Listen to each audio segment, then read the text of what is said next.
Здравейте! Отдавна не сме пускали никакви видеа. Дойде времето да пусна едно бързо, кратко влогче, направено от последното пътуване до Съединените Американски щати, както и първото пътуване до Съединените Американски щати и по-специално до Тексас, може би най-американски от американските щати, градът е Хюстън.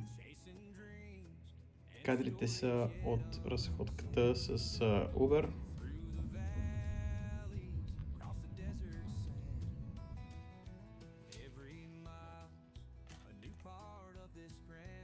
Високи сгради, големи коли, широки пътища, общо взето всичко, което съм виждал по филмите, видях и на място в Съединените щати, както и линейки пожарни, всичките са типичните американски линейки пожарни.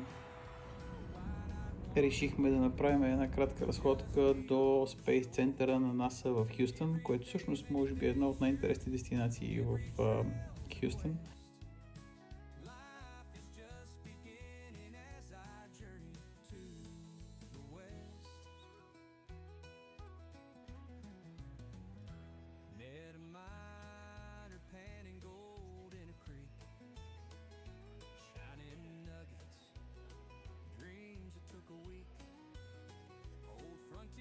Самия музей на Космическия център има много различни експонати, има различни уреди, инструменти, използвани от астронавтите, има превозни средства. Виждат се и на някои места щетите от микрометеорити, които са удряли различни видове метали по космическите апарати.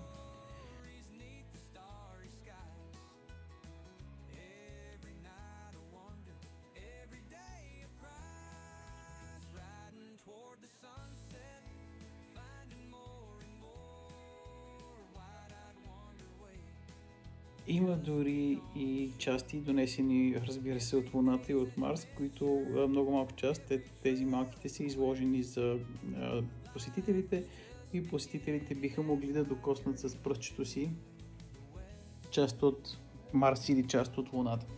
Имаше интересна лекция на астронавт, който разказваше освен полезни и интересни неща за космоса, разказваше също така и някои смешни елементи, естествено ходенето тоалетна и други подобни базици.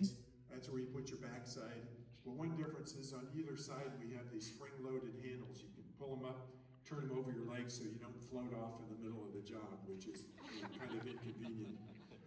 It's also important to remember to close the door of the toilet before you leave so things don't follow you around. В този хангар се прибрали ракетата Сатурн 5, която, доколкото разбрах, е било по-евтино да преберат в хангара, отколкото да я пуснат да лети наново и да я използват за реални полети.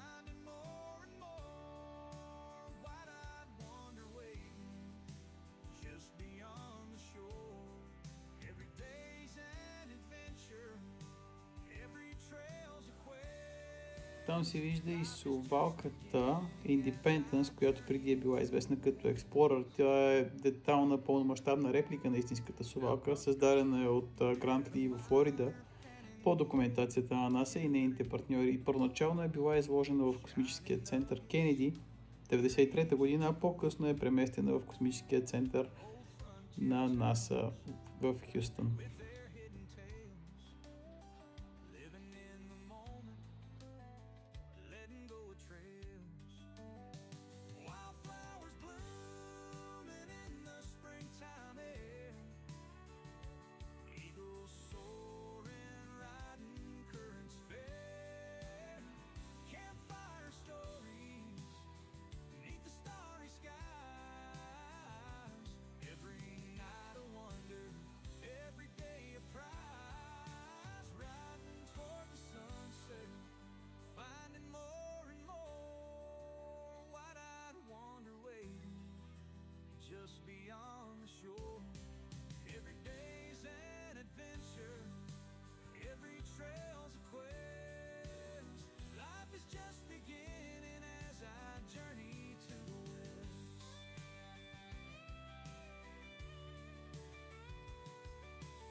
Карахме по огромни магистрали, по 5-6 лентови платна, сградите, разбира се, са високи, скайскрепъри, много светлинки.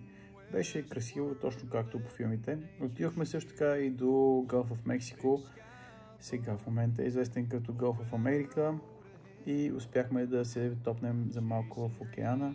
Видяхме и пробвахме локални бири, които се варяха на въпросния остров Галвестон. И като цяло беше доста приятно времето, доста ветровито, изкарахме си доста добре. Океана е много бурен, или поне тогава беше много бурен, но пък за сметка на това беше много топло. И накрая на видеото бих желал да развенчая или по-скоро да опровергая един-два мита, които съм чул за САЩ. Например, храната не е вкусна или има вкусна пластмаса. Не съм съгласен, ядохме различни ястия, между които, разбира се, тексаско барбекю. Мога да кажа, че ми е много ясно и много добре разбирам как се затлъстява с такъв тип храна. Другото, което ми направи впечатление и поне на мен преди ми е правило впечатление, е, че много хора смятат масово американците или голямата част от американците за необразовани, някои може би ниско интелигентни, реднеци. Всъщност, това, което ми направи много хубаво впечатление, особено докато бяхме в космическия център в Хюстън, след лекцията на астронавта, който разказва изключително интересни неща, специфични неща, които може би има в интернет, но изискват доста търсене, направи впечатление, че въпросите след това, защото имаше Q&A, бяха доста адекватни, да не кажа, някои от тях бяха изключително добре формулирани казуси, които наистина не съм се замислял, че са интересни. И един последен, само че важен съвет в този случай: типвайте, давайте бакшиши. И така, с това завършвам видеото. Радвам се, че го изгледахте до края. Благодаря ви и ще гледам да пусна ново видео скоро.